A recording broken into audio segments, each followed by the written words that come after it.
Honneur et fidélité du samedi 14 septembre 2019. Le temps de l'éditorial.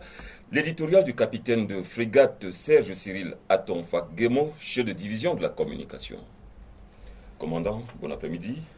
Bon après-midi, mon adjudant-chef, et bienvenue à ce traditionnel rendez-vous dominical de honneur et fidélité. Le principal sujet d'actualité en cette semaine reste et demeure l'adresse à la nation du président de la République, datée du 10 septembre dernier, adresse dans laquelle il invitait toutes les strates sociopolitiques de notre pays, les Camerounais de tous bords, à venir prendre langue au cours du grand dialogue national. Cette initiative du président de la République était espérée. Elle a d'ailleurs été chaleureusement saluée, mais il n'empêche qu'il apparaît comme ça qu'elle en a pris de court plus d'un acteur de la politique. En effet, mon adjudant-chef, les supputations sont allées bon train au cours des dernières années concernant les remous sociopolitiques et sécuritaires vécus dans les régions du nord-ouest et du sud-ouest, avec en point de mire le tempo et la forme que prendront inévitablement les initiatives de sortie de crise. Organisations nationales, internationales, organisations non gouvernementales, société civile, leaders religieux et traditionnels, tous ont exprimé des points de vue multiples, similaires et différents, simples et complexes, pour donner une idée la plus précise possible selon de ce que devraient faire les protagonistes. Certains sont même allés jusqu'à s'interroger sur le où, le quand, le pourquoi, le comment et pérorer sur le même avec qui, tandis que d'autres transcendent même l'enjeu actuel pour se consacrer à d'autres affaires politiques.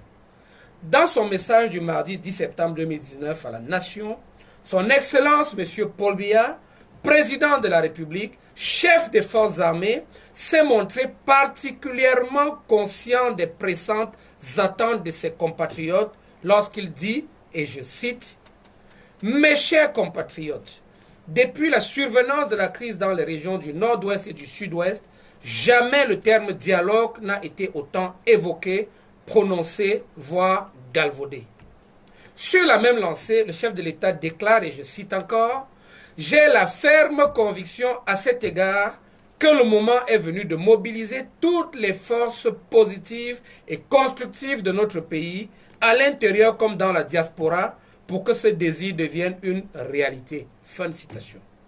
Du large éventail de parties prenantes conviés à participer à ce moment important, voire décisif pour notre pays, vont se trouver des représentants des forces de défense et de sécurité dont l'attitude ainsi que les actions tout au long des crises ne peuvent et ne sauraient être prises à défaut. Justement, la question induite par l'invitation des représentants des forces de défense et de sécurité à ce dialogue est celle du rôle que ces représentants auront à y jouer. Quelle interprétation, quelle compréhension militaire donner à cette ouverture, à cette vision du politique? Nous disons simplement que depuis les instants initiaux jusqu'au point culminant de la crise, militaires, gendarmes et policiers sont présents sur le terrain aux côtés de nos laborieuses populations, protégeant les personnes et les biens, ratissant coins et recoins à la recherche des imposteurs quasi systématiquement radicalisés, drogués et armés parfois lourdement. Très souvent pris pour cible, certains lâchement assassinés, les personnels de nos forces de défense méritent eux aussi de prendre part à la grande médication nationale pour se guérir de leurs blessures morales et psychologiques. Le chef des forces armées l'a décidé ainsi, car mieux que quiconque, il demeure convaincu des vertus cicatrisantes de la parole. Précisons qu'il est, depuis l'engagement initial des forces de défense et de sécurité, consacré que les morts et les estropiés, éborgnés et autres blessés graves seraient laissés au compte du sacrifice consenti pour garantir que le Cameroun reste à jamais debout, un et indivisible.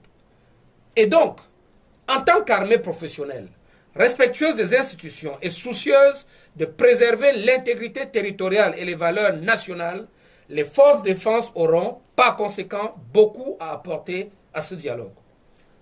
Toute proportion gardée, et forte du statut de creuset de l'unité nationale, l'armée camerounaise sera en terrain connu pour discuter des sujets tels l'unité, l'intégration nationale, le vivre ensemble, la paix, la sécurité, le bilinguisme, la diversité culturelle et la cohésion sociale, évidemment.